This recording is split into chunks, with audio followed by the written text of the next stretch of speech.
FM News Talk 97.1. On demand audio. One of the things that went down last week while I was on vacation and is still unfolding as we speak, of course, is the Fast and Furious Eric Holder contempt email story, all of this.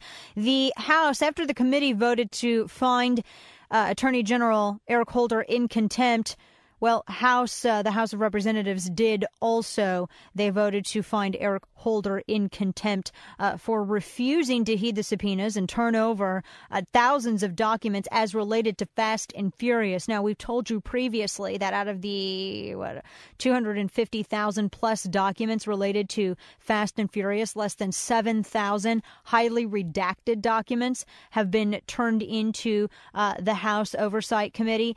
And still, they're still trying to figure out the story. We've already caught Eric Holder in a number of lies, including one on the emails, this development, which pretty unbelievable. Emails related to Fast and Furious reveal that there was planned retaliation, ATF cover-up, all of this following the exposure. And joining us, of course, our regular Monday guest, Stephen Yates, is a foreign policy expert. We've talked to him about this issue many a time, and he is with the D.C. International Advisory, dciadvisory.org. Stephen, good afternoon to you. Happy Monday. Happy Monday to you, Dana. Of course, these emails, as related to Fast and Furious, how much of the story have you been able? I know there's been so much happening, especially in the Middle East and with the Egypt's presidential election and so on and so forth. These emails with Fast and Furious seem to only dig the hole deeper for the Attorney General. What say you? What do you make of this story as it's playing out? Well, I think that clearly something must have changed in the perceptions of the president and the Attorney General for them to use the executive privilege argument, because really this has been a very slow unfolding process, painfully slow, and to date they had thought that they could just sort of slow roll, they could give a few documents here or there, they could give contradictory testimony here or there, and they could sort of ride out the storm. Clearly there is something that is not right. We have known early on there was something not right. And if you just look at the bureaucratic behavior of those involved, you can tell. It's just the way that they will overemphasize how many documents they have handed over. That is basically a poor man's version of an argument saying, but there is this 1 or 2 or 100 that I am not going to hand over. Now, the more they emphasize a large number they've handed over, the more they're showing their hands that they've got something that's very embarrassing. How damning are these emails that have been released? Daryl Issa has brought them forward in a letter to the he's brought all of these forward, and it shows you have Ken Melson, head of the ATF, CC'd on all of these emails where there's all this discussion on how they can kind of bypass answering questions on Fast and Furious, how to respond to congressional inquiry. How damning are these to the Attorney General and really the Obama White House? Well, it basically shows, ironically, for a president elected out of the United States Senate, a tremendous amount of contempt for a separate but equal branch of government. But it's not that uncommon for executive branches to want to keep their internal deliberations internal, to come up with ways of keeping their internal deliberations from being shared.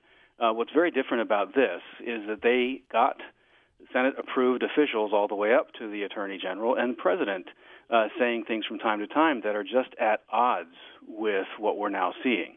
And so I think that it's very, very damaging. I don't think that the Attorney General's credibility can be restored.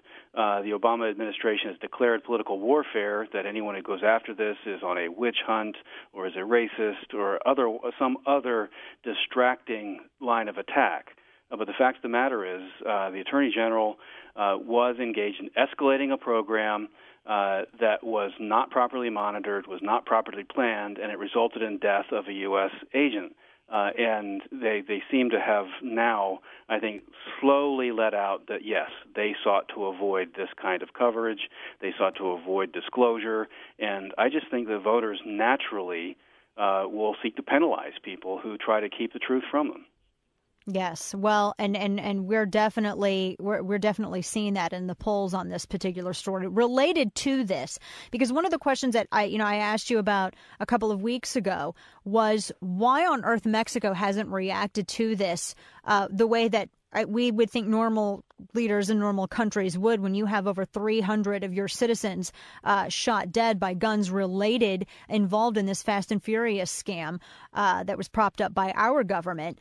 The election that's happening in Mexico right now, the PRI party, which is of course, you know all of this, the very revolutionary party in Mexico, is set to take over set to take over government in Mexico.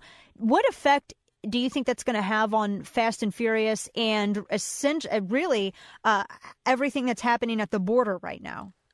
Well, I think there are sort of two trends going on where I expect that there might be some challenge coming from Mexico, and maybe the low-key approach that's been taken to date will not continue. Number one, they had their political cycle ongoing, and it's just not typical that you would take on such a big issue, such a sensitive issue, such a difficult issue in the course of their campaign with a country that looms so large in their future. So we've seen over most of President Obama's first term, a lot of world leaders occasionally get caught on a microphone saying something uncomplimentary, like Sarkozy did from early on, proven prescient though.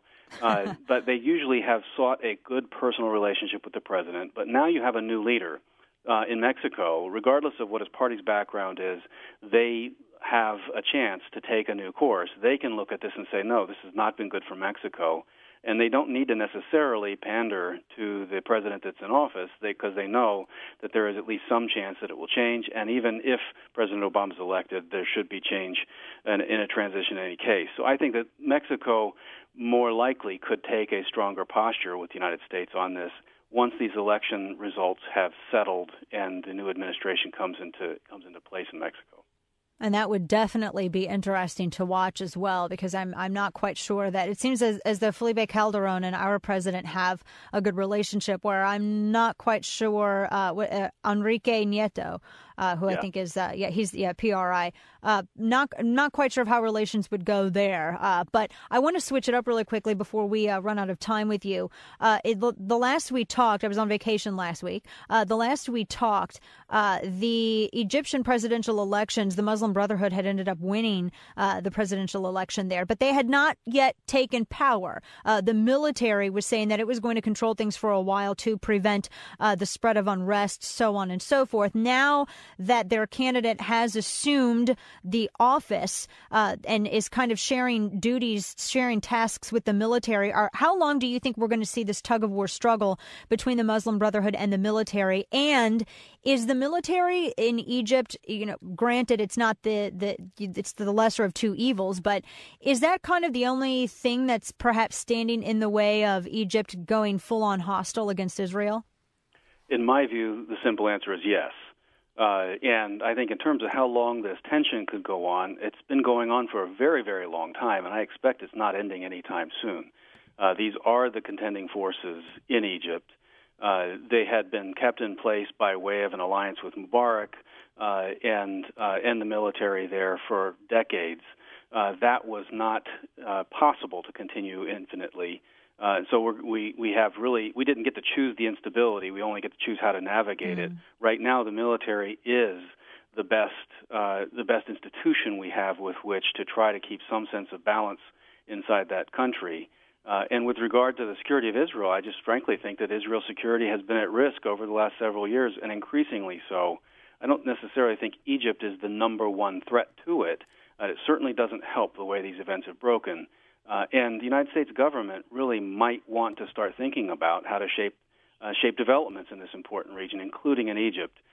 We sort of spin around on debates about aid to the military. Well, we should be doing a lot with the opposition forces that were not Islamist also, and better figure out how to do that a bit more in the months ahead.